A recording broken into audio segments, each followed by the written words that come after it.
Hi friends, இன்றைக்கி மீன் குழம்பு எப்படி செய்யலான்னு பார்க்கலாம். 10 சின்ன வெங்காயம் எடுத்து உரித்து வச்சுருக்கிறேன். 2 பூண்டு எடுத்து முழு பூண்டு எடுத்து உரித்து வச்சுருக்கேன். கருவேப்பிலை நறுக்கி வச்சுருக்கேன். அதுக்கப்புறம் தக்காளி நறுக்கி வச்சுருக்கேன். தாளிக்கிறதுக்கு தேவையான பொருட்கள்: வெந்தயம், கடுகு, ஜீரகம் எடுத்து வச்சுருக்கேன். இப்போ கடாயில் நல்லெண்ணெய் ஊற்றி வச்சுருக்கேன். நல்லெண்ணெய் ஊற்றி மீன் குழம்பு செய்யும் போது டேஸ்ட் அருமையாக இருக்கும். இப்போ நான் தாளிக்கிறதுக்கு தேவையான வெந்தயம், ஜீரகம், கடுகு 3யுமே ஆட் பண்ணிக்கிறேன்.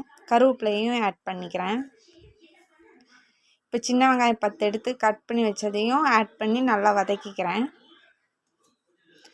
அது பொன்னிறமாக ஆகிற வரைக்கும் வதக்கணும். அப்புறம் பூண்டு ஆட் பண்ணிக்கலாம்.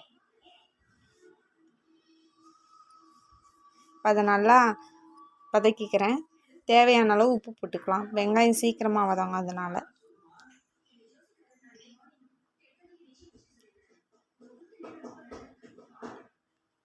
இப்போ தக்காளி ஆட் பண்ணிக்கலாம்.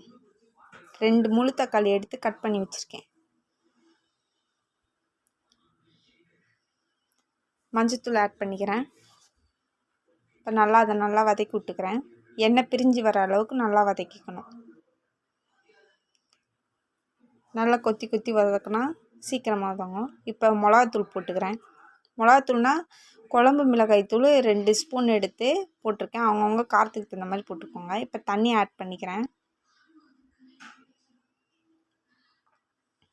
ஒரு எலுமிச்சை பழ சைஸ்க்கு புளி எடுத்து ஊற வச்சுருக்கேன். அதை நல்லா கரைச்சி ஊற்றிக்கலாம். இப்போ எண்ணெய் பிரிஞ்சு வந்துருச்சு. இப்போ அதில் புளி தண்ணி ஊற்றிக்கலாம்.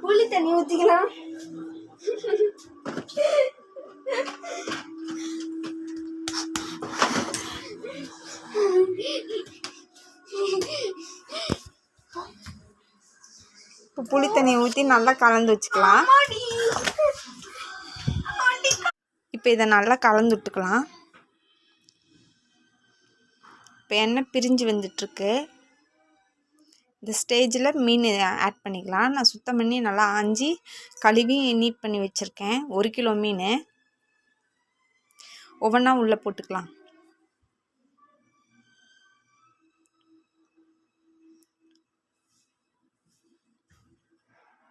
ஒவ்வொன்றா உள்ளே போட்டுட்ருக்கேன். அழகா அங்கங்கே போடணும். ஒரே இதை கும்பலாக போட்டுறக்கூடாது.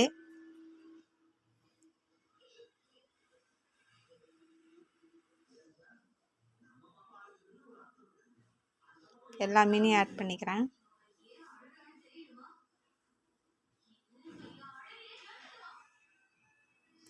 போட்டோடனே நம்ம கிண்டி விட்டுக்கணும். அதுக்கப்புறம் நம்ம கிண்டக்கூடாது, ஏன்னா மீன் உடஞ்சிரும். இப்போ நான் ஃபஸ்ட்டே கிண்டி விட்டுக்கிறேன். நல்லா அழகா அங்கங்கே செட் பண்ணி வச்சிட்றேன் மீனை. இப்போ ஒரு மூடி போட்டு ஒரு 2 செகண்டு மூடி வச்சுட்டு எடுத்துடலாம். இப்போ அது நல்லா தலை தலைன்னு கொதிச்சு வர ஸ்டேஜ் ஃபஸ்ட்டு கொதியிலேயே நம்ம இறக்கலாம். Thank you friends.